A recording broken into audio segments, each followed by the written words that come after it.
प्रार्थना.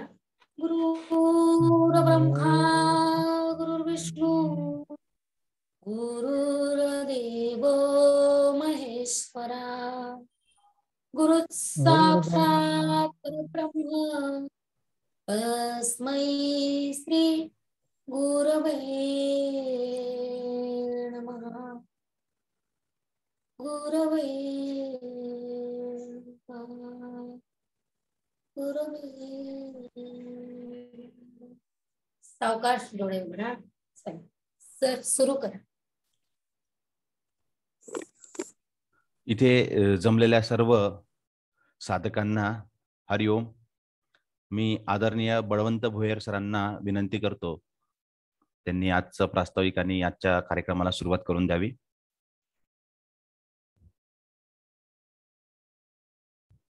Doctor Balwant Bhoyar sir.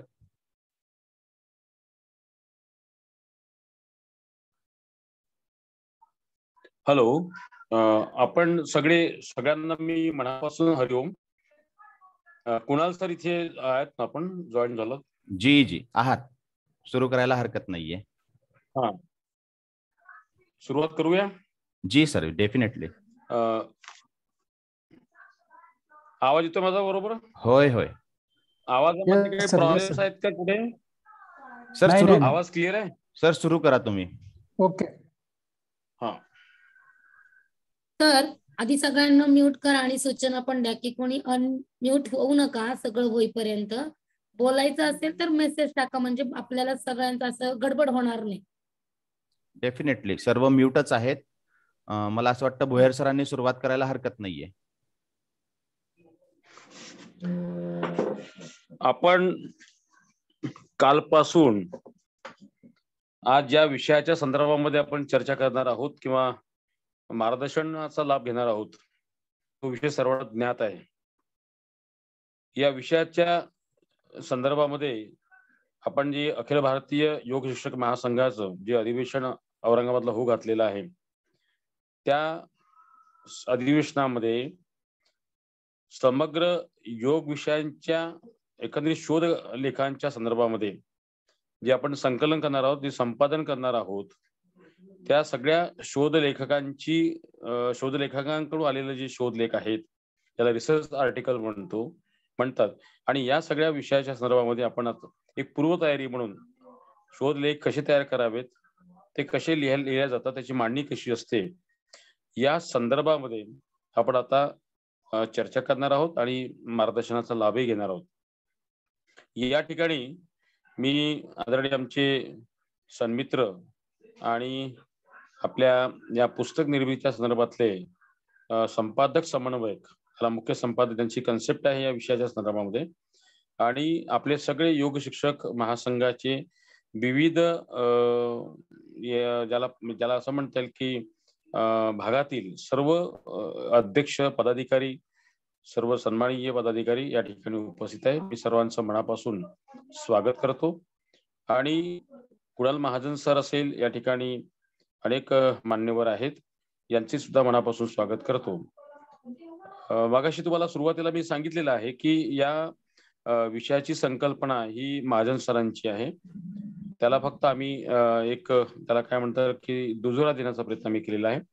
आणि आमचा आवडीचा विषय असल्यामुळे साहित्य आणि संशोधनाचा, तर या संदर्भामध्ये जी माहिती आजपर्यंत या विषयाच्या संदर्भात मला आहे ती देण्याचा मी प्रयत्न करणार आहे.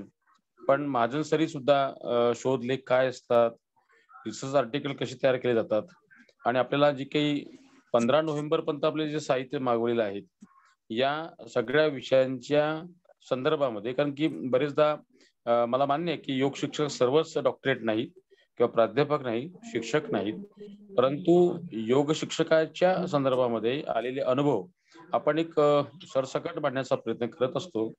प्रॅक्टिकल रूपाने असेल किंवा काही माहितीच्या संदर्भामध्ये असेल, पण ती माहिती कशी लिहिली जाते, ते त्याचे संदर्भ काय असतात, त्या टिपा काय असतात, तत्रेव काय म्हणतात त्याला, या सगळ्या संबंध विषयांच्या संदर्भामध्ये आपल्याला माहिती या ठिकाणी विशद होणार आहे.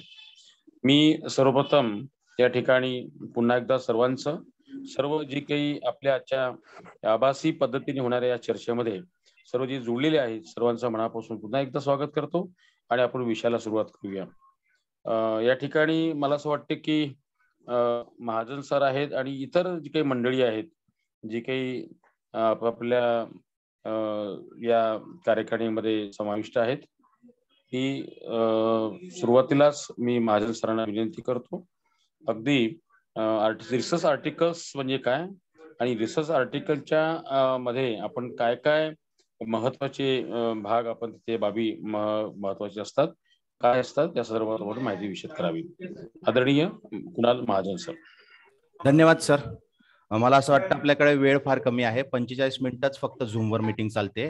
आपण हा विषय लवकर कव्हर करण्याचा प्रयत्न करूया. मी सर्वांना एक विनंती करेल की आता जो पुढचा वेळ आहे हा फार महत्वाचा आहे. सर्वांनी आपले माईक म्यूट मोड मध्ये ठेवावेत. कृपया डिस्टर्ब होणार नाही असं आपण बघूया.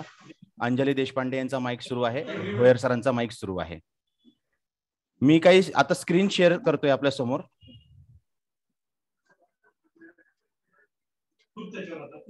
यस, माझी स्क्रीन आपल्याला दिसते.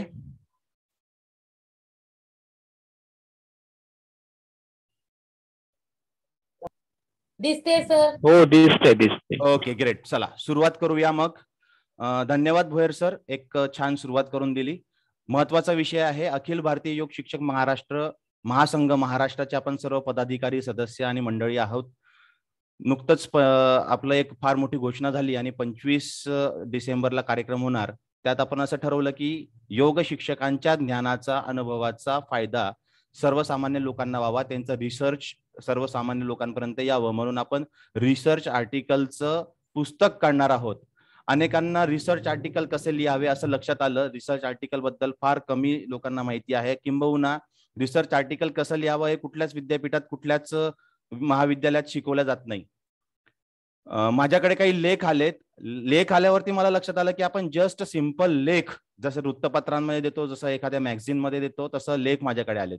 आणि रिसर्च आर्टिकल आणि लेख याच्यामध्ये जमीन आसमानचा फरक आहे. तर आपण समजून घेऊया नेमकी ही संकल्पना काय आहे. जाऊया पुढच्या स्लाइडवर. आपल्या समोर स्लाइड आहेत, दिसतंय ना. शोध निबंध म्हणजे काय? ओके, हे बघा, आपण अनेक जणांचं मास्टर डिग्री झाली आहे. मास्टर डिग्री नंतर नेट करतो. नेट नंतर आपला अशी मनीषा असते की आपण पीएचडी या विषयामध्ये करावं, परंतु रिसर्च हा विषय अनेकांना माहीत नसतो. त्यामुळे पीएचडी पर्यंत पण अनेक लोक पोहोचू शकत नाही, किंवा डोक्यामध्ये फार काही संकल्पना असतात पण त्या पण संकल्पना फार काही मांडू शकत नाही.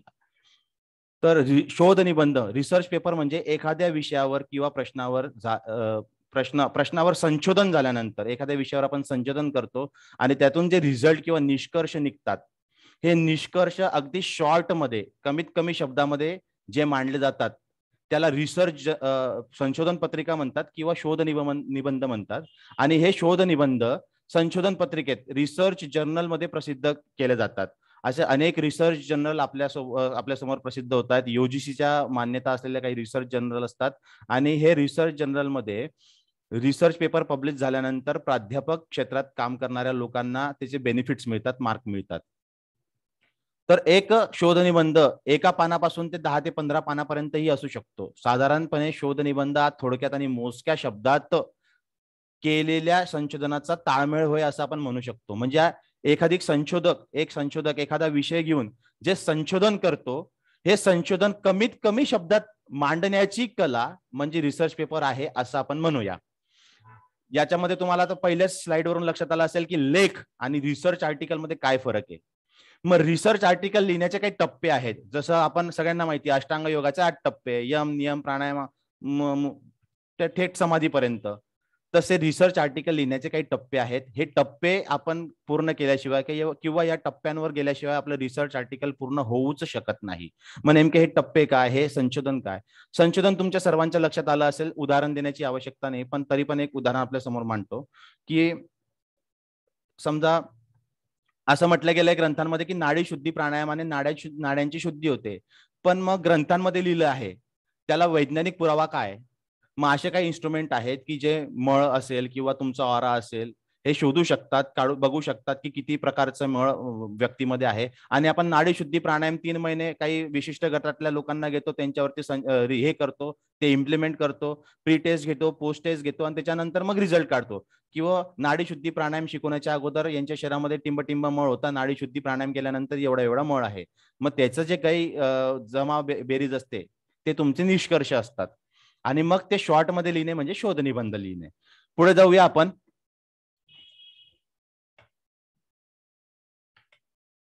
इथे तुमच्या समोर शोध निबंधाच्या काही पायऱ्या मी मांडलेल्या आहेत. याच्यामध्ये आपण बघू शकतात ऍब्स्ट्रॅक्ट, सारांश, कीवर्ड्स, शोध संज्ञा. मला असं वाटतं की सर्वांनी वही आणि पेन घेऊन बसावं, कारण की फार महत्वाचा विषय आहे. या पायऱ्या जर आपल्याला व्यवस्थित पाठ नाही झाल्या किंवा या पायऱ्या आपल्या जर फुलफिल नाही झाल्या तर तुमचं रिसर्च आर्टिकलला काहीच महत्व नाहीये. तुम्ही फक्त सुरुवातीला बघून घ्या, मी तुम्हाला एक एक पॉइंट, एक एक पायरी छान व्यवस्थित समजून सांगणार आहे पूर्ण स्लाइड मध्ये. ऍब्स्ट्रॅक्ट,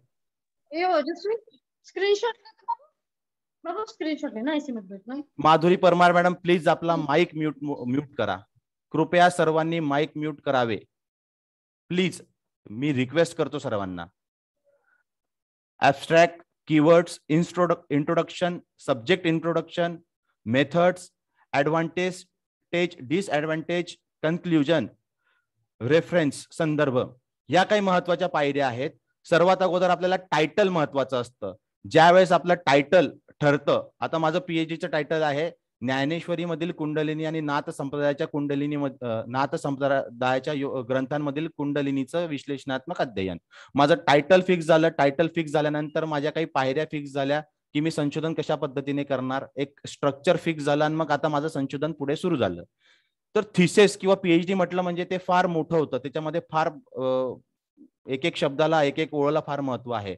पण आपल्याला तेच थिसेस जर शोध निबंधात आणायचं असेल तर साधारण 400 पानांचं थिसेस आपल्याला 8 ते 10 पानांमध्ये इथे उतरावं लागेल. म्हणजे किती मोजके शब्द आणि किती महत्वाचे शब्द घ्यावे लागतील याचा विचार करा. ठीक आहे, पुढे जाऊया. एक पायरी आपण छानपैकी बघूया, एक पायरी समजून घेऊया. ऍब्स्ट्रॅक्ट, सारांश म्हणजे काय? शोध निबंधाचे संक्षिप्त रूप म्हणजे सारांश होय. आपण एकंदरीत संशोधनामध्ये किंवा त्या शोध निबंधामध्ये काय लिहिणार आहोत ते आपल्याला फार तर एक पॅरेग्राफ मध्ये आपल्याला मांडायचं आहे. म्हणजे इतक्या कमी शब्दामध्ये पूर्ण शोध निबंधाचा सारांश येणे गरजेचं आहे, ऍब्स्ट्रॅक्ट येणे गरजेचं आहे, त्याचा अंश उतरणे गरजेचं आहे. संशोधक कोणत्या विषयावर संशोधन करीत आहे, त्याचे उद्देश काय आणि नेमका विषय काय, या प्रश्नांचा उलगडा तुमच्या सारांश मध्ये झाला पाहिजे. त्याला ऍब्स्ट्रॅक्ट म्हणतात, मराठीमध्ये सारांश. तुम्ही मराठीत लिहिणार असाल तर सारांश, इंग्लिशमध्ये असेल तर ऍब्स्ट्रॅक्ट. पुढे जाऊया. दुसरा आहे कीवर्ड्स. कीवर्ड्स म्हणजे जसं तुम्ही आता इंटरनेटवर तुम्हाला काही शोधायचं असेल, जसं मी आता ज्ञानेश्वरी म्हटली, आपण इंटरनेटवर गेल्यावरती ज्ञानेश्वरी टाकली तर ज्ञानेश्वरी संबंधित जे काही वेबसाईट्स आहेत किंवा जे काही वर्ड पेजेस असतात ते तुमच्या समोर ओपन होतात. तसे काही आपल्या संशोधनाच्या संबंधित काही कीवर्ड्स आपल्याला इंडिकेट करावे लागतात, जेणेकरून तो विषय जो कोणी बघणारा असेल, तो विषय जो कोणी वाचणारा असेल, त्या व्यक्तीला आपलं संशोधन मिळालं पाहिजे, त्या व्यक्तीला आपलं संशोधन दिसलं पाहिजे. सर्च इंजिनवर काही शोधण्यासाठी आपण शब्दांचा, वाक्यांचा उपयोग करतो. तेच वाक्य म्हणजे कीवर्ड्स आहेत. त्या शब्दांना किंवा वाक्यांना कीवर्ड्स असं म्हटलं जातं. जो लेख किंवा आपण कंटेंट लिहितो त्या ठिकाणी योग्य कीवर्ड्स वापरणे फार गरजेचे आहे. ठीक आहे, पुढे जाऊया आपण. तुम्हाला मी हे सगळं झाल्यानंतर माझा जो शोध निबंध आहे, माझा जो आर्टिकल आहे, त्याच्यामध्ये हे सगळ्या मुद्दे कसे इलेबरेट केलेले आहेत ते सुद्धा याच्यानंतर बघायला मिळणार आहे. त्यामुळे तुम्ही फक्त जे तुमच्या समोर मुद्दे येतात, जे पॉइंट्स येत आहेत ते तुम्ही छानपैकी लिहून घ्या, कारण तुम्हाला ह्याच मुद्द्यांवर तुमचा शोध निबंध लिहायचा आहे. पुढचा आहे इंट्रोडक्शन, प्रस्तावना. याच्यामध्ये थोडंसं ब्रीफ, आपण त्या संशोधनाबद्दल लिहिणार आहोत. प्रस्तावनेचा उपयोग पुस्तक, प्रबंध किंवा लघुशोध प्रबंध अशा जे काही कल्पित कार्य केले जातात त्याच्यामध्ये प्रस्तावना लिहिली जाते आणि प्रस्तावना वाचल्यानंतर वाचणाऱ्याला लक्षात येतं की नेमकं याच्यामध्ये कोणता विषय आहे आणि कशा संदर्भात त्यांनी रिसर्च केलेला आहे. म्हणजे इन शॉर्ट शोध निबंधाचा तुमचा परिचय म्हणजेच प्रस्तावना आहे. विशेषतः त्याचा विषय, व्याप्ती किंवा उद्दिष्ट यामध्ये इन्क्लूड केले जातात आणि तुमच्या समोर एक इमेज दिसत असेल इंट्रोडक्शन्स. त्यानंतर तुम्हाला त्या टी डायग्राम वरून लक्षात येईल की आपल्याला त्याच्यामध्ये नेमकं इंट्रोडक्शन मध्ये काय काय घेतलं गेलं पाहिजे. खाली बघा, खाली याच्यामध्ये मेन पॉइंट्स तुम्हाला दिसत आहेत. Your passion, thesis statement, your answer to problem. तुमचे जे काही प्रॉब्लेम्स आहेत, शोध तुम्ही कशावर करत आहेत, कशाविषयी तुम्ही अभ्यास करत आहेत, या सगळ्या गोष्टी तुम्हाला याच्यामध्ये मांडायच्या आहेत. आणि हे थोडंसं इलॅबरेट केलं पाहिजे. जसं ऍबस्ट्रॅक्ट आपण फार तर एक पॅरेग्राफचा घेतला तर प्रस्तावनात फार तर 4 पॅरेग्राफ पर्यंत तुम्ही वाढवू शकतात. ठीक आहे, पुढे जाऊया. पुढे आहे दुसरा विषय, सब्जेक्ट इंट्रो, विषयाचा परिचय. तुम्ही ज्या विषयावरती संशोधन करणार आहात त्या विषयाचा इंट्रो तुम्हाला इथे घेणे गरजेचे आहे. उदाहरणार्थ एक देतो की माझं एक शोध निबंध आला होता, नाडीशुद्धीचाच होता, नाडीशुद्धी प्राणायाम. नाडीशुद्धी प्राणायामाबद्दल मी पूर्ण इन्फॉर्मेशन त्याच्यामध्ये लिहिली. त्यानंतर मी कोणत्या लोकांवर ते इम्प्लिमेंट केलं, त्याच्यातून कसे रिझल्ट काढले. तर मी त्यात असं म्हटलं होतं की नाडीशुद्धी प्राणायाम हा मी स्वतःवर इम्प्लिमेंट केलेला आहे आणि याच्यातून माझे काही जे रिझल्ट येणार आहेत हे स्वानुभवातून मी लिहिलेला आहे. त्यामुळे तुम्ही रिसर्च, एखादी संशोधन करत असताना शोध निबंधामध्ये स्वतःला तिथे तुम्ही हे करून, स्वतःवर तुम्ही प्रयोग करून ते निष्कर्ष मांडू शकतात. यात मुख्य विषय अपेक्षित आहेत. ज्या विषयांवर संशोधक संशोधन करीत आहेत तो पूर्ण विषय आणि त्यावर उपाय म्हणून तुम्ही काय करणार आहात याची पूर्ण माहिती येणे गरजेचे आहे. अजून एक एक्झाम्पल देतो. तुम्ही असं ठरवलं की मला डायबिटीज वरती शोध निबंध लिहायचा आहे, डायबिटीज या आजारावर. मग तुम्ही डायबिटीज या आजार काय आहे, डायबिटीज कसा होतो, डायबिटीजची कारणं सगळी लिहून झाल्यावरती तुम्ही त्या डायबिटीज साठी कोणती आसनं घेणार. तर डायबिटीज साठी अर्धमच्छिंद्रासन घेतलं, मंडूकासन घेतलं की मी हे 2 आसनं घेऊन डायबिटीज वरती संशोधन करणार आहे. मग तिच्यामध्ये तुम्ही मंडूकासनाबद्दलही लिहिलं पाहिजे, अर्धमच्छिंद्रासनाबद्दलही लिहिलं पाहिजे. हॅलो सर, आवाज बरोबर येत नाही. आवाज सर माईक माझ्या समोरच आहे, तुमचं हे तपासून घ्या नेटवर्क. बाकीच्या कोणाला प्रॉब्लेम नाहीये. पुढे जाऊया आपण. महाजन सर, आवाजाचा प्रॉब्लेम येतो आहे, डिस्कनेक्टिव्ह होत आहे. डिस्कनेक्ट होत आहे का? कोणालाच येत नाही. अच्छा, आवाज Oh my व्यवस्थित द्या God. सर. आवाज. सर ओके आणि ओके. प्रत्येक स्टेपचं उदाहरण दिलं तर बरं होईल सर. एक्झाम्पल देत चला प्रत्येकाचं, म्हणजे अधिक लक्षात येईल.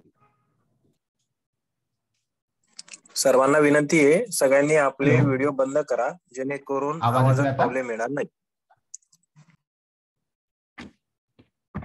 हॅलो हॅलो, आवाज येतोय आता? हो सर, येतोय. आता आवाज येतो सर? हा येतो सर, आवाज येतो आता.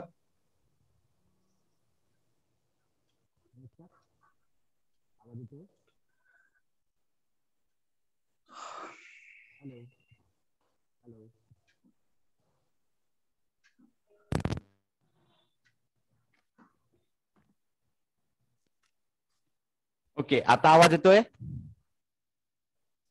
हो, येतोय आवाज. ओके ठीक आहे. मी प्रयत्न करेल. माझ्या तर समोर माईकच आहे आणि हेडफोन सुद्धा आहे, त्यामुळे प्रयत्न करेल की आवाज प्रॉपर यावा. काही नेट कनेक्टिव्ह इश्यू असू शकतो. ठीक आहे, सुरू करू पुन्हा. काही अडचण नाहीये? येस. Okay great. ठीक आहे, विषय परिचय आपल्या समोर आहे. यामध्ये आपल्याला मुख्य विषय घेणे गरजेचं आहे. संशोधक ज्या विषयावर संशोधन करणार आहे तो विषय यात येणे अपेक्षित आहे. उदाहरण मी आत्ताच आपल्याला उदाहरण दाखल दिलं होतं की आपण समजा डायबिटीज वरती संशोधन करणार आहोत. आपल्याला डायबिटीज वर संशोधन करायचंय. तर डायबिटीज काय आहे, डायबिटीज कशी होते, डायबिटीज कोणाला होते, याविषयी आपल्याला फार माहिती लिहिणे गरजेचे आहे. आणि आपण डायबिटीज कंट्रोलसाठी कोणती आसनं घेणार आहोत. उदाहरणार्थ अर्धमच्छिंद्रासन किंवा मंडूकासन, हे 2 आसनं घेऊन आपण डायबिटीज साठी काम करण्याचं ठरवलं. तर आपण एक टार्गेट ग्रुपवर काम करत आहोत 1 महिन्यावर.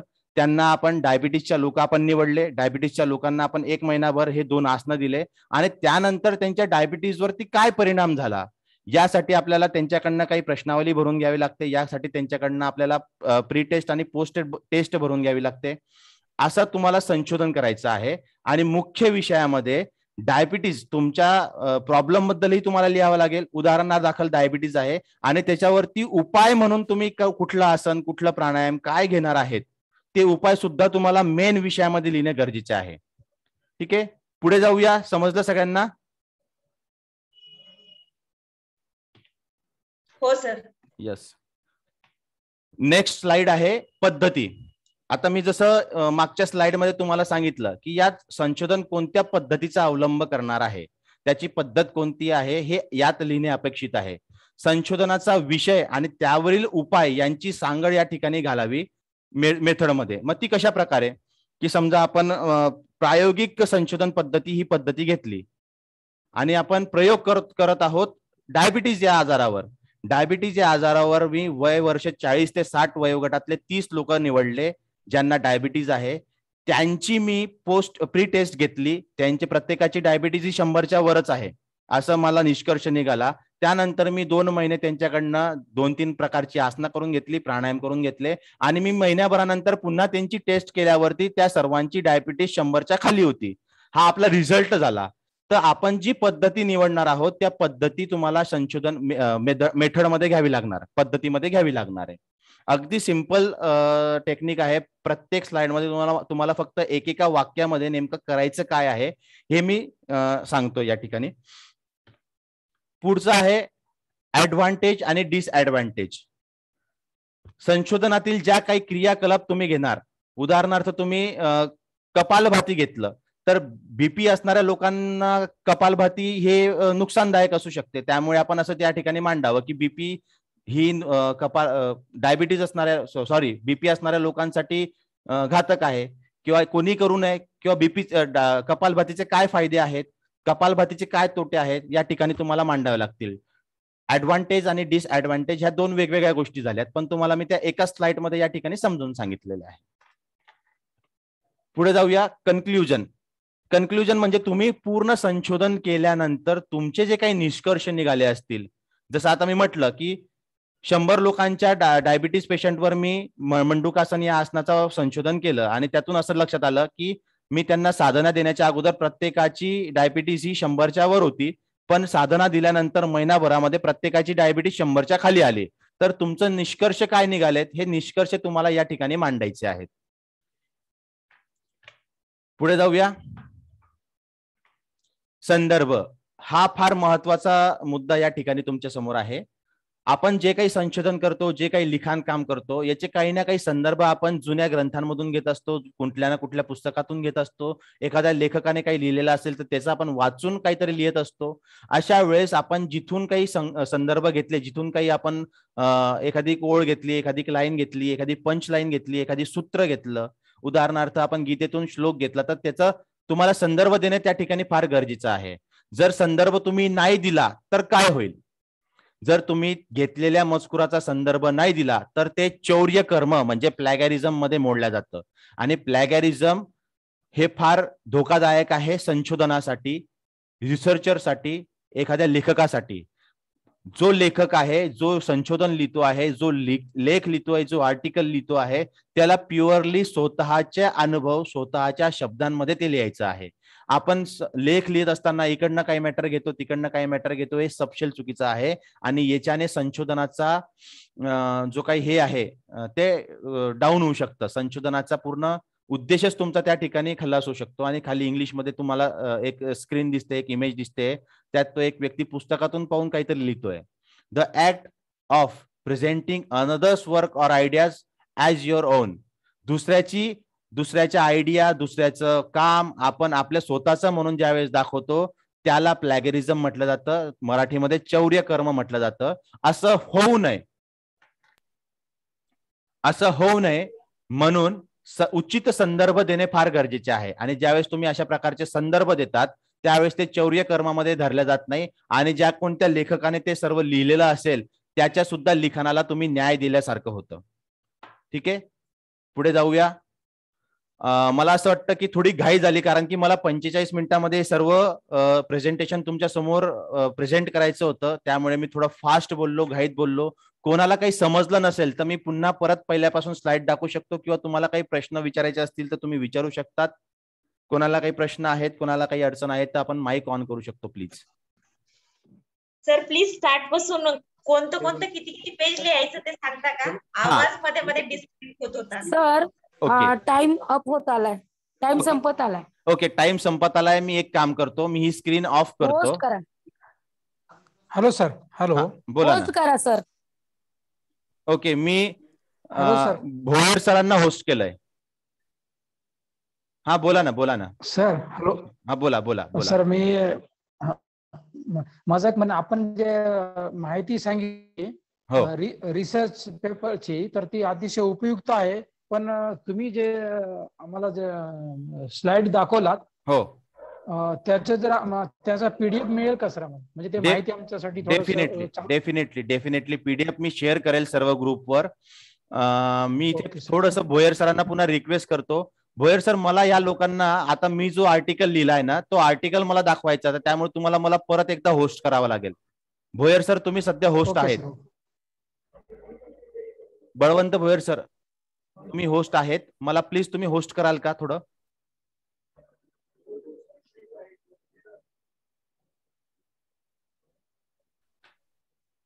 भोयर सर आहेत का? हा महाजन सर, मला तुम्ही होस्ट करतात का? हॅलो. माझा पेपर जरा यांना दाखवायचा होता एक, तर तुम्ही मला प्लीज होस्ट करतात का? मला स्क्रीन शेअर करावी लागेल पुन्हा. एक मिनिट, की किंवा मी करू शकतोय का बघतोय. नाही बघा, करून बघा. नाही होत नाहीये. तुम्ही मला होस्ट करा पुन्हा एकदा.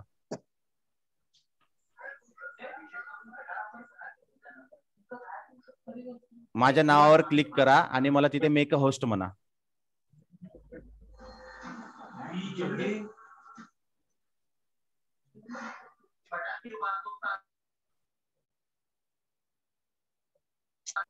तुमच्या नावावर झालंय? माझ्या नावावरती क्लिक करा आणि तिथे होस्ट, मेक अ होस्ट असं लिहून येईल. आलं? नाही, थांब एक मिनिट, येत नाहीये. हो येईल ना, माझं नाव बघा तुम्ही. हा, आलाय ते. हा करा, होस्ट करा मला. तुमच्या नावावर.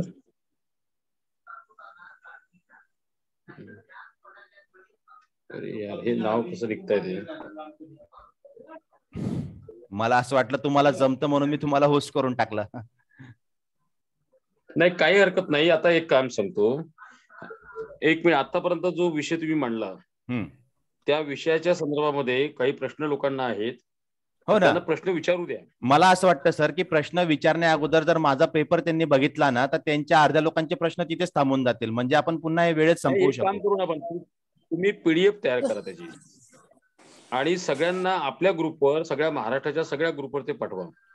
सर ते तर मी होईलच ना, ते करूच आपण. पण ती इथे या ठिकाणी समजून सांगणं पण गरजेचं आहे ना. त्यामुळे तुम्ही मला मेक होस्ट करण्याचा प्रयत्न करा. होईल सर, तिथं जा तुमच्या नावाचे तिथं आणि बोर्ड तिथंच धरून ठेवा. म्हणजे ते मेक अ होस्ट येईल. मेक होस्ट आलं ना की नावांची लिस्ट येते ना, तिथंच तुम्ही कुणाल सरांना सिलेक्ट करा. हा यस, झालं. आलाय यस आलं सर. आलंय डेफिनेट. आलाय ना. एक मिनिट, आता हे बघा, मी सर्वांसमोर आता माझा पेपर प्रेझेंट करतो आहे. एकदा सर्वांनी पुन्हा लक्ष द्या.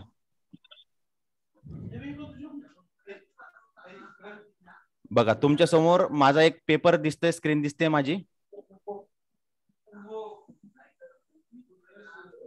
आली माझी स्क्रीन? आली? प्लीज कोणीतरी सांगाल. ओके, हे बघा, सप्तचक्र एक आत्मिक अनुभूती नावाचा माझा पेपर मी या पुस्तकासाठी तयार केला आहे. बघा, तिथे दिसतंय ऍब्स्ट्रॅक्ट, सारांश. मी नेमकं काय घेणार आहे, सप्तचक्र म्हणजे काय, किंवा मला नेमकं काय करायचं आहे सप्तचक्रावरती. मी ह्या एकाच पॅरेग्राफ मध्ये ऍब्स्ट्रॅक्ट लिहिलेलं आहे. बघा, सारांश लिहिलं आहे. जर माझा कोणी सारांश वाचला तर त्यांना लक्षात येईल की मला नेमकं करायचं काय आहे. त्यानंतर बघा, खाली कीवर्ड दिसत आहेत. शोध संज्ञा. उदाहरणार्थ, जर मला सप्तचक्र शोधायचे असतील तर मी इंटरनेटवर काय टाकेल? सप्तचक्र, चक्र, मूलाधार चक्र, स्वादिष्टान चक्र, कुंडलिनी, चक्र, योगा, प्राणायाम, आसन, जे काही आपल्या कीवर्ड्स असतात, जे आपण इंटरनेटवर टाकून आपल्याशी संबंधित विषयाशी संबंधित माहिती शोधतो, त्याला कीवर्ड्स म्हटलं जातं. आणि असे कीवर्ड्स तुम्हाला काही निवडायचे आहेत आणि ते कीवर्ड टाकायचे आहेत. हे जस्ट एका लाईनीमध्ये, एका ओळीमध्ये येईल. बरं, जस्ट एक मिनिट हा सर, तुम्ही आता जे कीबोर्ड आणि शोध संज्ञाचा जो संदर्भ मांडलेला आहे, म्हणजे विषय मांडलेला आहे, त्याला बीज शब्द सुद्धा म्हटलं जातं. Yes, definitely. ते महत्वाचे शब्द. हा, ठीक आहे ना, बीज शब्द सुद्धा आहे. ओके, पुढे जाऊया. हा, पुढे तुम्हाला दिसतंय इंट्रोडक्शन. आता इंट्रोडक्शन बघा, माझं सारांश एकच पॅरेग्राफचा आहे, पण माझं इंट्रोडक्शन तुम्हाला फार मोठं दिसेल, किंवा 2 पॅरेग्राफचं दिसेल, किंवा मोठं दिसेल. बघा, इंट्रोडक्शन मध्ये मग मी नेमकं काय करणार, मी हाच विषय काय घेतला, त्याची नेमकी मला काय समस्या अडचण झाली, सप्तचक्र मला काय अडचण होती, आणि मला त्याच्यावरती काय संशोधन करायचं आणि मी कसं केलेलं आहे, हे प्रस्तावनेमध्ये आलं. प्रस्तावनेनंतर मुख्य विषय सब्जेक्ट इंट्रो. सब्जेक्ट इंट्रो मध्ये मी सप्तचक्रांचा परिचय दिला, आणि सप्तचक्रांच्या परिचयानंतर मी सप्तचक्रांना बॅलन्स करण्यासाठी कुठली साधना घेतली, त्या साधनेचा पण खाली तुम्हाला उल्लेख दिसेल. आता बघा, सब्जेक्ट परिचयामध्ये तुम्हाला दिसेल की सप्तचक्रांची इन्फॉर्मेशन आहे. मूलाधार चक्र, स्वाधिष्ठान चक्र, मणिपूर चक्र, अनाहत, विशुद्धी, आज्ञा, सहस्त्रहार, आणि मग त्याच्या खाली आली मेथड. मग हे चक्र बॅलन्स करण्यासाठी मी काय केलं, तर मी सप्तचक्र बॅलन्स करण्यासाठी मग ओंकार ध्यान म्हटलं, किंवा मी बीज मंत्रांचं उच्चारण केलं, किंवा मी मेडिटेशन केलं. मग मी नेमकी काय केलं, ती पद्धत त्या ठिकाणी पूर्ण आली बघा, मेथड मध्ये करण्याची पद्धत. आणि करण्याची पद्धत आल्यानंतर मग त्याचे फायदे काय, ऍडव्हान्टेजेस काय आहेत, हे सगळं केल्यावरती कुठले फायदे मिळतात, किंवा हे सगळं केल्यावरती मला काय फायदा झाला, हे माझा स्वानुभव लिखित आहे. मी कुणावरती इम्प्लिमेंट नाही केलं, मी स्वतःच्या याच्यावर स्वतःवर इम्प्लिमेंट केलं, आणि मग ते सर्व लिहिलेलं आहे. मग ऍडव्हान्टेजेस काय आहेत हे तिथे लिहिल्यानंतर डिसएडव्हान्टेज काय आहे, तर मग मेडिटेशनचे कुठल्याही प्रकारचे तोटे मला दिसले नाही, किंवा मला ध्यान करताना काही तोटा जाणवला नाही. फक्त एकच तोटा झाला मेडिटेशन करताना, तो म्हणजे वेळेचा अपव्यय. अनेकांना असं वाटेल की हा डोळे बंद करून बसला, त्यापेक्षा 2 पैसे कमवले असते. वेळेचा अपव्यय एवढंच झालं. डिसएडव्हान्टेज मला कुठलं नाही, म्हणून मी एकाच ओळीत लिहिलं बघा, की ध्यान साधण्याचे कुठलेही तोटे साधकास होत नाही, किंवा मला झाले नाहीये, आणि मला शरीराला कुठलं नुकसान झालं नाही. त्यामुळे तोट्यामध्ये पण तुम्ही तोटा हा शब्द लिहायचाच, आणि त्याच्यात झाले असेल तर झाले काय होणार ते लिहायचं, आणि नसतील झाले तर नाही होणार, एवढंच. आणि मग एवढं सगळं झाल्यावर माझं कन्क्ल्युजन बघा, की कन्क्ल्युजन इतकं सिंपल आणि सोपं आहे की सप्तचक्र साधना ही परम अनुभूती देणारी साधना आहे. प्रत्येक साधकाने नियमित चक्र साधना करणे आवश्यक आहे. या साधनेत उच्च अनुभूती प्राप्त करतो मनुष्य. पंचतत्व संतुलित होतात. सर्वांनी करावी अशी सोपी आणि साधी साधना आहे, असे माझे स्वतःचे निष्कर्ष निघाले. मी 2 शब्दांमध्ये मांडले. बघा, संशोधन केवढा मोठं, विषय केवढा मोठा, त्याचा आवाका केवढा मोठा. पण जर मी याच्यावरती आता पीएचडी विषय माझा जर हा असता सप्तचक्रांचा, तर मला याच्यावरती किमान 400 ते 500 शब्द थिसेस लिहावा लागला असता. आणि त्या 400-500 थिसेस मधून मी ऍब्स्ट्रॅक्ट काढून 7 पानांमध्ये संशोध निबंध लिहिला. याला शोध निबंध असं म्हणतात. बघा, 7च पानांमध्ये माझा शोध निबंध संपला. आणि शेवटचा आहे संदर्भ. मी जे म्हणतोय की संदर्भ, आता मी एक इंटरनेटवरून हे मिसळपाव नावाची एक साईट होती, या साईटवरून थोडंसं काहीतरी एक कोट घेतलं होतं, मी त्याची सुद्धा लिंक टाकली. त्यानंतर एक लिंक बघा, फेसबुकवर निर्धार योग प्रबोधिनी नावाची पोस्ट आहे. मी सप्तचक्रांची इन्फॉर्मेशन माझ्या निर्धार योग प्रबोधिनीच्या फेसबुक पेजवर पण टाकली, तरी सुद्धा त्याची मी लिंक या ठिकाणी घेतली आहे. उद्या उठून प्लॅगरिझम कोणी चेक केलं माझ्या या पूर्ण शोध निबंधाचा, तर त्याला जिथे जिथे माझ्या ओळीमधले ओळ सिमिलर दिसेल, तिथे ते संदर्भ इथे जर त्याला दिसले तर हे चौर्य कर्म मानल्या जाणार नाही. मात्र माझी ओळ ज्या लिंकवर सापडेल आणि मी त्याची इथे लिंक दिलेली नसेल किंवा संदर्भ घेतलेला नसेल, तर हे चौर्य कर्म मानून माझा हा पूर्ण शोध निबंध कॅन्सल होऊ शकतो, किंवा याला कोणी छापणार नाही, कोणी याला महत्व देणार नाही, किंबहुना त्या ठिकाणी माझं स्वतःचं सुद्धा नाव खराब होईल. आणि पीएचडी मध्ये चौर्य कर्म आणि या प्लॅगरिझम साठी फार मोठी शिक्षा आहे. त्या व्यक्तीचं रजिस्ट्रेशन रद्द होऊ शकतं. त्या व्यक्तीला कुठलीच युनिव्हर्सिटीमध्ये पीएचडी करता येणार नाही. इव्हन त्याचं करिअर डाऊन होऊ शकतं.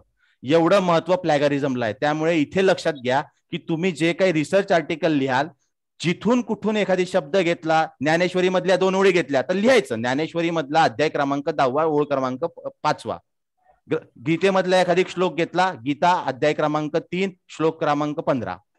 तुम्ही एखाद्या दुसऱ्या कुठल्याही ग्रंथातलं एखादी ओळ उचललेली आहे किंवा त्याच्याबद्दल तुम्ही लिहिताय तर त्याचं, उदाहरणार्थ कुंडलिनी नावाचं एक पुस्तक आहे योगीराज मनोहर क्षमा असावी मनोहर हरकरे सरांचं, एक मिनिट.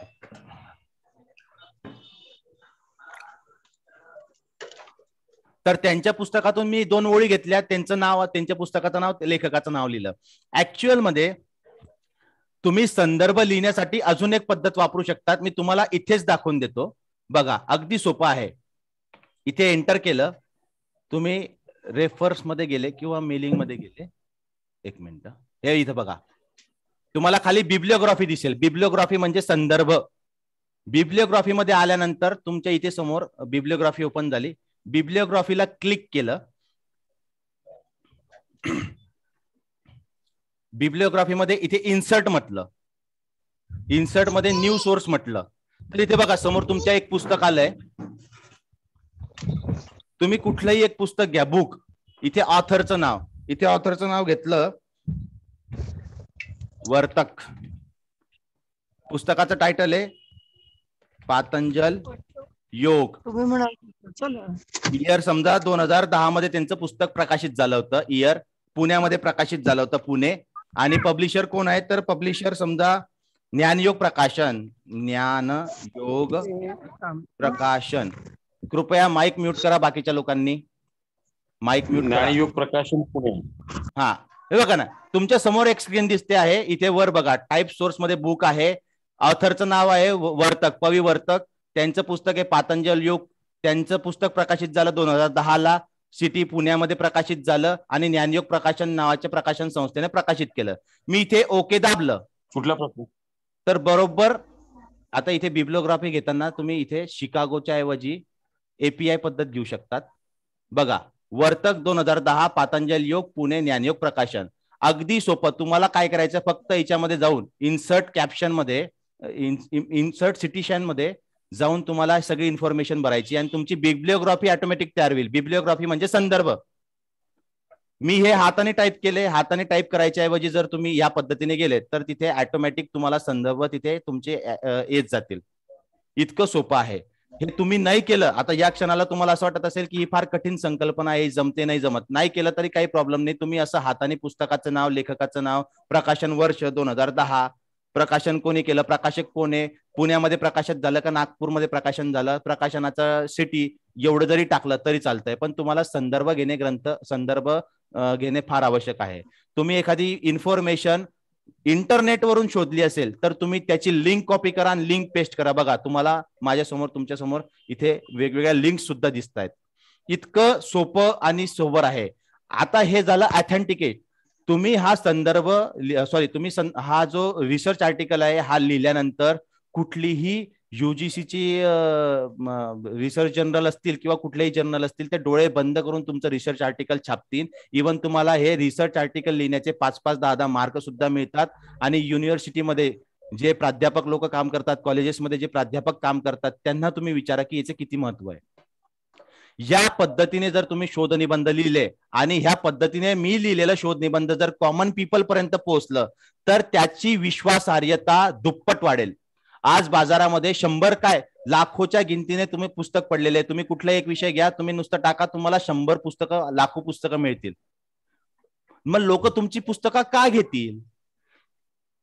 तर लोक तुमची पुस्तकं घेतील जर तुम्ही ते रिसर्च बेसने तयार केलेलं असेल, तर तुमची पुस्तकं वाचतील, तर तुमच्यावरती विश्वास ठेवतील आणि तुमच्या पद्धतीप्रमाणे ते साधना करतील. नाहीतर तुम्ही जे काही मांडाल हे तर त्यांना इतर पुस्तकांमधून सुद्धा मिळतंय. म्हणून रिसर्च आर्टिकलचं फार महत्व आहे कॉमन लेखपेक्षा. आता मी समजा हे जे मुद्दे आहेत, ऍडव्हान्टेज, डिसएडव्हान्टेज आणि हे सगळे काढून टाकले आणि त्याला फक्त जोडत खालपर्यंत आलो तर ते एक आर्टिकल प्रमाणेच होईल. मी मेथड काढून टाकली, मी हे सगळं काढून टाकलं, त्याचे जे मुद्दे आहेत, पॉइंट आहेत, त्याचे पॉइंट काढून टाकले, विषय परिचय काढून टाकला आणि सलग सगळ्याच्या सगळं लिहिलं, वरती हेडिंग दिलं, तर तो आर्टिकलच झाला ना. लोक आर्टिकल म्हणूनही वाचतील. पण आपल्याला नुसतं आर्टिकल, नुसता लेख नाही द्यायचा आहे, तर आपल्याला रिसर्च आर्टिकल द्यायचं आहे. रिसर्च म्हणजे पुन्हा शोधित केलेलं, पुन्हा संशोधित केलेलं, वैज्ञानिक पद्धती असलेलं. मग तुमची विश्वासार्हता इतकी जोरात वाढेल आणि तुमचं नाव इतकं होईल की तुम्ही याच्यानंतर कुठलंही पुस्तक काढलं तर लोक म्हणतील की बाबा याचं पुस्तक हे ऑथेंटिक आहे, वैज्ञानिक आहे, याच्यातून निष्कर्ष निघालेले आहेत आणि लेखकाने फार मेहनत करून हे सर्व लिहिलेलं आहे. इतके याचं महत्व आहे. मी आता स्टॉप करतोय शेअरिंग. तुम्हाला काही प्रश्न असतील तर आता विचारा, कारण की ती एक स्लाइड झाल्यानंतर रिसर्च आर्टिकल तुमच्या समोर येणं गरजेचं आहे. महाजन सर बोला. आतापर्यंत तुम्ही रिसर्च मेथॉडॉलॉजीचा एक अत्यंत उपयुक्त अशी माहिती, म्हणजे त्या संदर्भातली जी पद्धती असते संशोधन पद्धतीमध्ये, जी या सगळ्या शोध निबंधामध्ये जी संशोधन पद्धती वापरलेली आहे त्या संशोधन पद्धतीचा या ठिकाणी आपण वापर केलेला आहे. येस. परंतु आपण जेव्हा शेवटच्या क्षणाला संदर्भ टाकतो त्यामध्ये ज्या ठिकाणी जर 2 ओळी जरी आपण घेतल्या असेल एखाद्या लेखातून किंवा काही, त्याचा पृष्ठ क्रमांक टाकणं अत्यंत महत्वाचं असते. समजा तो 42 क्रमांकाचा पृष्ठ क्रमांक असेल, तो कुठल्या प्रकारचं प्रकरण 3 असेल, हे टाकावं लागतं. आणि सारखे जर कोटेशन मध्ये जर मुद्दे आले असेल, कोटेशनचे मुद्दे कोटेशन क्रमांक 1 मध्ये असेल तर 1 क्रमांकाचा मुद्दा असेल, समजा असं म्हणूया की यंत्राच्या काळजातील आर्तस्वर तुझ्या कंठाचा आकार घेऊ दे आणि उडणाऱ्या नाडीचे जागते ठोके त्यांचा घंटाराव घुमू दे. ही ओळ जर आपल्याला घ्यायची असेल तर ही ओळ कोटेशन मध्ये तत्रेव मध्ये येईल. बरोबर. 1 मिनिट सर, 1 मिनिट. पुन्हा तुम्हाला डिस्टर्ब करतो, सॉरी. हो ते दाखवतो. हा मुद्दा जो आहे ना, हा मुद्दा नुसता तोंडी सांगून फायदा नाही. मी तुम्हाला पुन्हा एक स्क्रीन दाखवतो आणि याच्यासाठी माझं स्वतःचं पीएचडीचं जे हे झालं ते तुम्हाला तुमच्या समोर 2 मिनिटं फक्त मी मांडतो. 1 मिनिट फक्त, 1 minute, just 1 second. Screen share करतोय.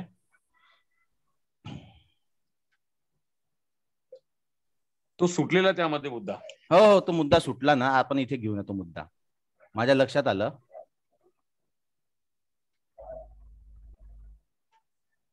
एक मिनिट, माझी स्क्रीन दिसते हे बघा. माझं पीएचडीचं मी तुम्हाला फोल्डरच दाखवतो. पीएचडीचं फोल्डर दाखवल्यानंतर पीएचडी वर्क मध्ये माझं जे सिनॉप्सिस मी सादर केलं, माझं सिनॉप्सिस दाखवतो आज. माझं सिनॉप्सिस आता नुकतंच मंजूर झालंय विद्यापीठामध्ये. सिनॉप्सिस तुमच्या समोर आहे. सिनॉप्सिसचा समस्या कथन, कवी कुलगुरू कालिदास संस्कृत विद्यापीठ. आता सरांनी जे सांगितलं की एखादी ओळ मी जर घेतली आहे, यस रामटेक, हे बघा इथे तुम्हाला खाली दिसतंय का, एक आडवी लाईन आली आणि इथे 1चा आकडा दिसतोय बघा. मी इथे गोल केलं, हा बघा, हा गोल फिरवतो मी, हा इथे 1चा आकडा आहे. नेमकी ही ओळ, हे महाभाव भगवत प्राप्तीच्या मार्गावर मोहित झालेला व आश्रित असलेला पुरुष छिन्न विछिन्न ढगाप्रमाणे दोन्हीकडनं भ्रष्ट होऊन नाश तर पावत नाही ना, हे भगवान श्रीकृष्ण विचारतायत. भगवद्गीता श्लोक क्रमांक 38 अध्याय क्रमांक 6. त्याचा मी कोट घेतला लगेच खाली बघा, 1 नंबर टाकला. ठीक आहे. पुढे जसं जसं तुमचं रिसर्च वाढत जातं ना, आता हे बघा भगवान आदिनाथच्या ठिकाणी 2 नंबर दिसतोय, आकडा दिसला इथे, हा आकडा. आता या 2 नंबरचा आकडा जर मी खाली बघितला तर पुस्तक नाथ संप्रदायाच्या पान क्रमांक 32 वरून मी ही टी डायग्राम घेतलेली आहे. मी कुठल्याही पद्धतीची गोष्ट घेतल्यानंतर त्याला लगेच कोट केलं बघा. आकडा इथे 2 दिसतोय, खाली इथे 2 दिसतोय आणि 2च्या पुढे लिहिलंय पुस्तक नाथ संप्रदाय पान क्रमांक 32. पुढे जाऊया. बरोबर. आता तुम्हाला इथे 3चा आकडा दिसतोय बघा. नाथ संप्रदाय परंपरेपासून तर विद्वानांचे म्हणणे आहे इथपर्यंतचा हा जो एक पॅरेग्राफ आहे, इथे 3 दिसतोय. हा जो 3चा आकडा आहे हे काय आहे तर इथे खाली लिहिलंय, ज्ञानेश्वरांनी रचलेल्या ज्ञानेश्वरीवर नाथ संप्रदायाचा प्रभाव जरी असला तरी ह्या ग्रंथाचा प्रचार भागवत धर्म आणि वारकरी संप्रदायात अधिक झाला. हे माझं मत मी त्या ठिकाणी मांडलं, कोट. परत तुम्हाला हे सगळे आता 5 नंबर इथे दिसतोय बघा. 5 नंबर हा आहे. ह्या ज्या वाक्य आहे, ही जी पूर्ण पॅरेग्राफ आहे, या पॅरेग्राफचा इथे ज्ञानेश्वरीचा ओवी क्रमांक 220, 221, 222 अध्याय क्रमांक 6. तर सरांचं जे भोयर सरांचं जे म्हणणं होतं की ते तुम्हाला अशा पद्धतीने घ्यावं लागणार जे संदर्भ ग्रंथामध्ये येणार नाही, पण ते संदर्भ ग्रंथामध्ये न येतात त्याच ठिकाणी तुम्हाला आकडा देऊन ते खाली लिहावं लागणार आहे. आणि याची पण सोपी पद्धत आहे, हे लिहिण्याची पण एक विशिष्ट पद्धत असते. ठीक आहे, थांबूया इथे. स्क्रीन शेअर बंद करतो पुन्हा. ओके. हा प्रश्न पण एक द्यावे लागते ना संदर्भ सूची. संदर्भ सूची दाखवली ना सर. आता संदर्भ सूची म्हणजे ते संदर्भ ग्रंथ किंवा सूची. त्याच्यामध्ये परत तेच येतं ना, पब्लिशरचं नाव, लेखकाचं नाव. नाही, संदर्भ सूचीमध्ये फक्त ग्रंथ येतात, पब्लिशर येतो, पब्लिशिंग इयर येतं. पण त्या पुस्तकाच्या विशिष्ट पानावरची मी एखादी ओळ घेतलेली आहे. ती ओळ मला जर इंडिकेट करायची आहे, मग मी आताच म्हटलं की ज्ञानेश्वरी मधली ओवी क्रमांक 220 अध्याय क्रमांक 6 मला हे विशिष्ट दाखवायचं होतं, म्हणून मी त्याच पानावर खाली तिथे घेतलं. आणि हे घेणे पण फार सोपं आहे. याला पण तुम्हाला असं दाखवताना अगदी इझिली तुम्हाला दाखवता येईल. हे पण फार सोपं आहे. मी पुन्हा सप्तचक्राच्या याच्यावर आलो, शेअर करतोय बघा स्क्रीन. आता मला या ठिकाणी काहीतरी दाखवायचं आहे. या ठिकाणी ही जी ओळ आहे ही कुठून तरी मी घेतलेली आणि या ओळीवर काहीतरी करायचं आहे. तर तिच्यामध्ये फुटनोट येते बघा, फुटनोट. हे बघा इथे दिसते, मी गोल माऊस फिरवतोय बघा, माझा कर्सर फिरवतोय, दिसलं फुटनोट. आता मी इथे फुटनोट घेतली. फुटनोट इन्सर्ट करायची असेल तर बघा 1 नंबरचा आकडा तिथे आला आणि इथे फुटनोट मध्ये मी लिहू शकतो की ही ओळ मी ज्ञानेश्वरी मधून घेतलेली आहे. बघा इथे ज्ञानेश्वरी आलं शब्द, इथे 1 नंबर दिसतोय बघा, येताच्या पुढे 1 नंबर आला, बरोबर. त्याच्यावरती मी कर्सर नेल्यावरती खाली दिसतंय, त्याच्यात वर दिसतंय ज्ञानेश्वरी आणि ते खाली आलं लगेच. इथेच तुमच्या समोर सगळं वर्ड मध्ये तुम्ही जर गेलेत ना तर तुम्ही फुटनोट टाकू शकतात, तुम्ही बिब्लिओग्राफी टाकू शकतात, म्हणजे संदर्भ सूची टाकू शकतात. इथून सगळं तुम्हाला सोपं होईल, तुम्हाला काहीच अडचण नाहीये. हे इतकं सोपं आहे, फक्त करणारा हवा. ठीक आहे. ओके, प्रश्न असतील तर घेऊया कोणाचे प्रश्न. हा सर, हॅलो. हाजी बोला ना सर. महाजन सर, अतिशय चांगल्या पद्धतीने रिसर्च आर्टिकल कसं लिहिलं जातं आणि कुठल्या या संशोधन पद्धतीचा वापर केला जातो या सगळ्या संदर्भात सगळ्या बाबी अतिशय बारकाईनं आपण या ठिकाणी सांगितलेल्या आहेत. आता प्रश्न असा पडतो की काही प्राध्यापकांना ज्या विद्यापीठाशी संबंधित प्राध्यापक आहेत, या प्राध्यापकांना ISBNचा नंबर जर आपल्या पुस्तकाला असेल, आपण ज्याला असं म्हटलं होतं की 2-3 दिवसाआधी की आपण काहीतरी टायटल द्यावं.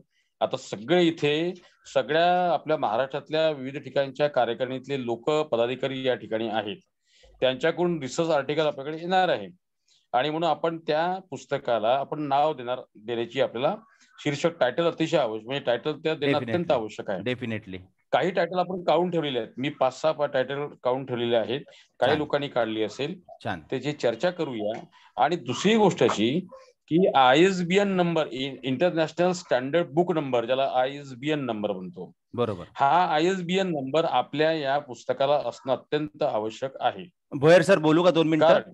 मला असं वाटतं सर, आपण रिसर्च आर्टिकल कसं लिहावं त्याकरता हे लेक्चर घेतलेलं आहे. आणि हा जो तुम्ही विषय करताय हा संपादकीय मंडळामधल्या ज्या 4-5 लोकांसोबत करण्याचा विषय आहे, त्यामुळे तो हा विषय बंद करूया. आधीच आपण म्हटलंय की या पुस्तकाला ISBN नंबर मिळणार आहे, ISBN नंबरचा आपण प्रयत्न डेफिनेटली करणार आहोत. त्यामुळे इथे फक्त रिसर्च बद्दल आपण बोलूया प्लीज. चालेल. आता रिसर्चच्या बद्दल संदर्भामध्ये काही लोकांची प्रश्न असतील, घेऊया ना, या प्रश्न घेऊ दे ना, ते प्रश्न येऊ द्या. हॅलो जी बोला. हॅलो. हा बोला सर. तुम्ही आता ही जे रिसर्च संशोधन पेपर जे तुम्ही काढला ते याला पद्धत कुठली अवलंबली सर? विश्लेषण आणि स्वानुभव. विश्लेषण केलं आणि विश्लेषणात्मक पद्धती. बरं. आणि स्वतःचा अनुभव स्वतःवर इम्प्लिमेंट केलं ते. अच्छा. आणि दुसरी एका पद्धतीमध्ये ऑब्झर्वेशन करायचे. ऑब्झर्वेशन म्हणजेच विश्लेषण हे ना सर. तुम्ही ऑब्झर्वेशन हे त्याच्या पायऱ्या झाल्यात, टूल्स झालेत. यावरती भोयर सर फार छान सांगू शकतील. बरं. भोयर सर तात्विक जर असेल. हा बोला ना. बोलू का सर? बोला. हा सर, तात्विक जर विषय असेल तर स्टेप्स ह्याच राहते, काही थोडा बदल होईल? कोणता विषय? कोणता? तात्विक विषय जर असेल सर, कुठलाही विषय घ्या तुम्ही कुठलाही विषय घ्या, तुम्हाला ह्या मी ज्या स्टेप सांगितल्या आहेत ना, या इतक्या प्रॉपर स्टेप आहेत की या कुठल्याही पद्धतीच्या विश्लेषणाला रिसर्चला या स्टेप ऍप्लिकेबल आहेत. अच्छा. येस, अगदी सिंपल स्टेप आहेत. काही ठिकाणी प्रायोगिक कुठल्या प्रकारचं संशोधन थोडं वेगळं असतं तर त्या ठिकाणी एखादी स्टेप 19-20 होऊ शकते, मागे पुढे होऊ शकते, किंवा दुसरी एखादी स्टेप ऍड होऊ शकते. पण आपण योग क्षेत्रातले जे लोक आहे हे विश्लेषणात्मक रिसर्चला फार प्रेफरन्स देतात. आर्ट्स फॅकल्टीतले लोक. आपण काही सायंटिस्ट नाही आहोत की जे सायन्स आणि एकदम वेगवेगळे इन्स्ट्रुमेंट लावून आपण ते रिसर्च केले जातात. अशा पद्धतीचं आपलं रिसर्च असणार नाहीये. त्यामुळे आपले जे नाही, काही तसं रिसर्च नाही. असणार आहे हे विश्लेषणात्मक पद्धतीने जास्ती असणार आहेत. आणि आपण कुठलंही विश्लेषण केलं तर या ज्या 8 पायऱ्या मी तुम्हाला सांगितल्या, टायटल फिक्स झाल्यानंतर ऍबस्ट्रॅक्ट नंतर कीवर्ड्स नंतर सब्जेक्ट इंट्रो नंतर मेथोडॉलॉजी नंतर हाऊ टू इम्प्लिमेंट, तुम्ही इम्प्लिमेंट कसं करणार, मग इम्प्लिमेंट नंतर मग हे सगळं करून झाल्यावर तुमचे फायदे तोटे काही आहे का याच्यामध्ये, फायदे तोटे समजावून झाल्यानंतर तुमचे काही निष्कर्ष निघतील, ते निष्कर्ष आल्यानंतर निष्कर्ष म्हणजे कन्क्लुजन, आणि मग तुमचे संदर्भ ग्रंथ एंड. यात हे जे 8 पायऱ्या आहेत, ह्या 8 पायऱ्या आहे सर्वसमावेशक आहे. कुठल्याही रिसर्च मध्ये तुम्हाला या 8 पायऱ्या सापडतील. मग एखादी 19-20 एखादी पायरी कमी जास्ती होईल.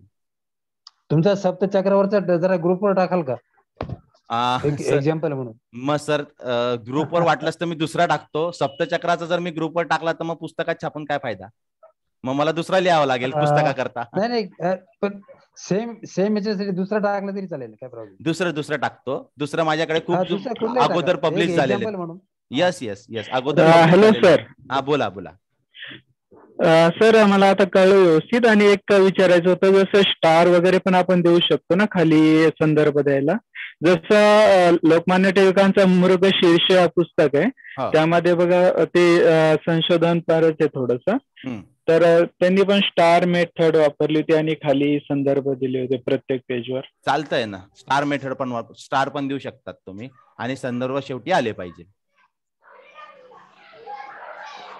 ओके. कोणाचे मी तुम्हाला हे बघा, मी आता काय करतो की हे लेक्चर झाल्यानंतर ग्रुपवर प्रेझेंटेशन तर पुरं सेंड करतो.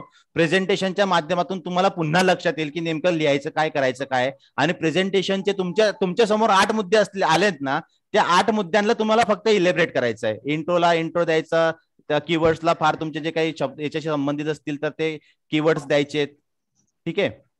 त्यामुळे मी प्रेझेंटेशन पण तुम्हाला शेअर करतो ग्रुपवर सर्वांना. आणि माझे जुने जे रिसर्च असतील, एक माझं नाडी शोधन प्राणायामावरती रिसर्च आर्टिकल आलं होतं, ते खूप पब्लिश झालेलं आहे एका ठिकाणी, ते पुन्हा टाकायला मला हरकत नाही. पण माझं सप्तचक्रांचं अजून कुठेच पब्लिश झालेलं नाहीये, त्यामुळे हे या पुस्तकासाठी असल्यामुळे मी सप्तचक्र नाही टाकू शकणार, पण मी दुसरं टाकतो. सर एक प्रश्न आहे. बोला. पेपर फक्त मराठीतच लिहायचं आहे का, की येस, चालेल? म्हणजे पेपर तुम्हाला असं वाटतंय की इंग्लिश मध्ये लिहावं रादर दॅन मराठी? हो, तुम्हाला असं वाटतं इंग्लिश मध्ये लिहावं रिसर्च, तर तुम्ही रिसर्च इंग्लिश मध्येच करा. पण पुस्तक आपलं मराठी असल्यामुळे ते मराठीतून कन्वर्ट करून देऊन द्याल तेवढं. पण पुस्तक मराठी असल्यामुळे आपल्याला मराठीच रिसर्च लागतं. Okay sir, thank you. या ठिकाणी कविता घोसे मॅडम आहेत. सॉरी, कविता घोसे मॅडम. हा सर. हा, तुम्ही बोला, तुम्ही विचारा काही प्रश्न. नाही, झालं सर माझं क्लिअर झालं. आणि कल्पना पवार मॅडम, तुम्ही बोला.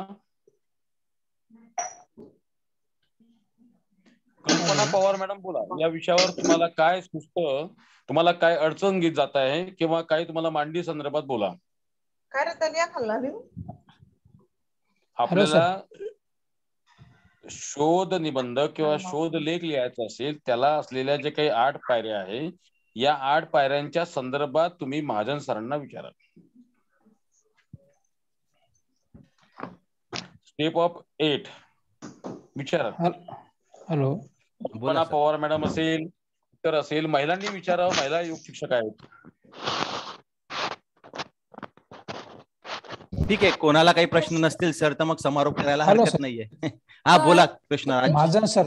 हा बोला. मला प्रश्न नाही, पण मला असं सांगायचं होतं की आता याच्यातले किती जणांना याचं माहिती किंवा काय आपल्याला कोणाला माहिती नाही, पण आता हे सगळं तुम्ही क्लिप टाकणार आहेत ना सगळ्या, हो, ते वाचू द्या त्यांना. बरोबर. तुम्ही कुठल्या विचार करणार, मग काही शंका असेल तर त्यावेळेस ती शंका येईल, कारण फक्त नुसतं ऐका आणि त्याच्यावर बोला, मग ती काहीतरी शंका निघेल. बरोबर, नाही का? बरोबर. आता या बघा, आता या आपल्या मीटिंग मध्ये 40 लोक आहेत. मला असं वाटतं की 40च्या 40 लोकांनी पुढाकार घ्यावा आणि एक आपल्या प्रत्येकाला कुठल्या ना कुठल्या विषय डोक्यामध्ये असतो, कुठल्या ना कुठल्या विषयावरती अडचण असते, आणि प्रत्येकाच्या संकल्पना फार क्लिअर आहेत, प्रत्येकाला खूप नॉलेज आहे, पण आपल्याला ते मांडावं कसं हे माहित नसल्यामुळे आजपर्यंत आपण ते मांडलं नाहीये. तर तुम्हाला सर्वांना संधी मिळाली आहे की तुम्हाला तुमच्या डोक्यामधले असलेला एखादी टायटल समोर मांडा किंवा माझ्याशी डिस्कस करा एखाद्या टायटलवर. मिनल जोशी प्लीज तुम्ही माईक म्यूट कराल प्लीज. तुमच्या संदर्भित असलेले काही एखादे विषय असतील ते तुम्ही मांडा, त्याला आपण छान टायटल देऊ, त्याच्यावरती तुम्ही रिसर्च करा. तुमच्या 8ही पायऱ्या मी व्यक्तिगत पण तुम्हाला समजून देईल. तर आता 40 लोक आहेत, 40च्या 40 लोकांनी लिहावं असं मी सर्वांना विनंती करेल. प्रयत्न तर करा, चुकले तरी आपण आपलेच आहोत, आपण आपलेच आहोत. चुकायला इथे वाव आहे, कारण की तुम्हाला हे प्लॅटफॉर्म आहे. इथे चुका म्हणजे तुम्ही वरच्या प्लॅटफॉर्मवर चुकणार नाही. इथे चुकायला हरकत नाही. इथे तुम्हाला सांभाळून घेण्यासाठी आम्ही आहोत. Okay sir, okay. तर आता 40 माझा एक प्रश्न आहे सर. हा बोला सर. सर आता हे आपण तुम्ही काय म्हणजे आपण स्वतःचा अनुभव घ्यावा किंवा आपण स्वतः प्रॅक्टिकल करूनच पेपर लिहायला पाहिजे. तर आता आपला वेळ कसा आहे, आता आपल्या 25 ऑक्टोबर म्हणजे त्याच्या अगोदर एक महिन्याच्या आत हे आपल्याला द्यायचं आहे. सर 25 ऑक्टोबर गेली आहे, आपल्याला 15 नोव्हेंबर पर्यंत रिसर्च लिहायचा आहे. आणि रिसर्च लिहायला जर बसले ना तर तुम्ही 2 दिवसात पण रिसर्च लिहू शकतात. हॅलो. हा नाही, पण ते अनुभव कसं घ्यायचा सर, आता आपण हे करायचं. सर तुम्ही योग शिक्षक आज झालेत का काल झालेत का? तुम्ही किती वर्षापासून योग शिक्षक आहात? नाही, इतक्या वर्षापासूनचा तुम्हाला काही ना काही एक्सपिरियन्स असेल, काही ना काही डोक्यात असेल ना. मी तेच म्हणतोय की आपल्याला यस आपल्याला खूप काही आहे, खूप अनुभव आहेत, आपल्याला खूप विषय असतात, पण ते लिहिता येत नाही. तर ते आता तुम्ही लिहा, तुमचे मागचे एक्सपिरियन्स काढा ना. ओके सर, डेफिनेटली तुम्ही करू शकता. Yes. Okay sir, okay, thank you sir. मित्रांनो, एक लक्षात घ्या, मागच्या आमच्या बैठकीवर झालेल्या निर्णयाप्रमाणे आपण जे शब्द मर्यादाविषयी इथे बोललो होतो. आता तुम्हाला एकदा पुन्हा सांगतो, शब्द मर्यादा आपण 1500 ते 2000 केली होती, परंतु आमची चर्चा झाली आणि महाजन सर आणि इतर संपादक मंडळी चर्चा झाली, तेव्हा आम्ही असं ठरलं की शब्द मर्यादाचा आम्ही थोडासा वेग कमी केला. 800 ते 1200च्या अंतरामध्ये आपल्याला करायचं आहे. सरांनी जे सांगितलेलं आहे की आपले स्वानुभव जास्त महत्वाचे आहेत. स्वानुभवातून आपल्याला जे काही आपण लेखन करतो आहोत ते खरं म्हणजे दर्जेदार राहील. तुम्ही उचलेगिरी करू नका कुठल्याही प्रकारची. उचलेगिरी जर करत असाल तर हे जे आता पण सांगितले मेथड जो सांगितलेली आहे, 4 ओळी जरी घेतल्या असेल त्या ओळींचं नमूद करणं अत्यंत आवश्यक आहे. कारण आपण त्याला जे काही शोध निबंधाचा जो काही विषय मांडलेला आहे, मेथडचा विषय मांडलेला आहे, त्याला धरून ते राहील. आणि म्हणून मला असं वाटतं की स्वानुभव आणि तुमचं असलेलं लेखनाची जे काही कौशल्य आहे, the skill of the writing, याला जास्त महत्व राहणार आहे. तर याचा विचार तुम्ही करा आणि 800 ते 1200 शब्द मर्यादापर्यंत येऊ द्या. पेजेस येतात तुमचे 4 ते 8 पाना, 4 ते 8 पाना या दरम्यानचा विचार करा. त्याच्यावर जाऊ देऊ नका, कारण की आपल्याला मर्यादा आपण लक्षात घेतलं पाहिजे. आपल्याला जे पुस्तक निर्मिती करायची आहे त्याची मर्यादा लक्षात घेतली पाहिजे. या विषयात आणि सर्वांना न्याय मिळाला पाहिजे या दृष्टिकोनातून आपला हा प्रयत्न असणार आहे. या ठिकाणी कुणाल महाजन, इतर जे सगळे पदाधिकारी आहेत, विशेषतः आमचे दिलीपजी गायकवाड आहेत, अनेक मंडळी या ठिकाणी आहेत.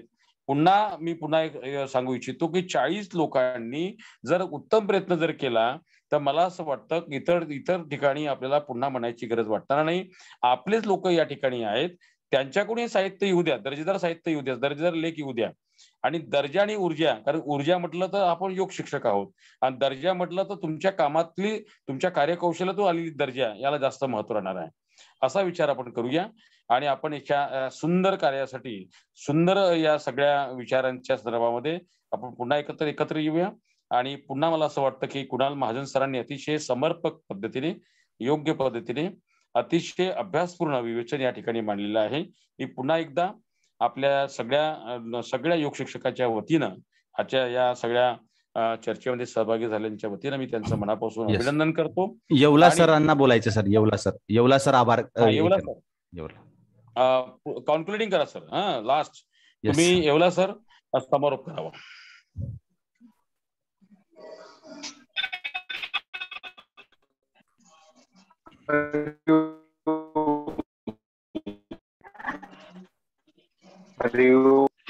आवाज येतोय सर माझा? हरिओम सर. हरिओम येतोय आवाज? हाय सर बोला. हरिओम सर आवाज येतोय.